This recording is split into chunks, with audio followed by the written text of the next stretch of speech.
Install Android 10 on Blue Vivo Go via LineageOS 17.1 GSI Treble ROM. Please check the description for important notes and all the download links. First download ROM and GApps packages, then transfer the downloaded files to the phone storage, link is in the description below.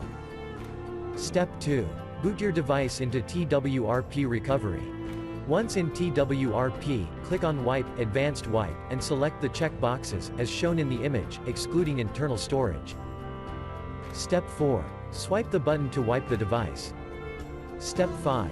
Go back to the recovery main screen, and tap on the Install button. Step 6. Navigate to the storage, and select the ROM zip file. Step 7.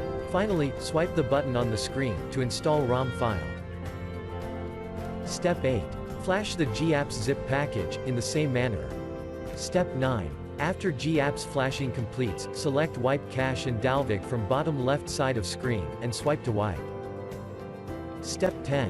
When the flashing process is complete, hit Reboot System. That's it, you have successfully installed the ROM on your device.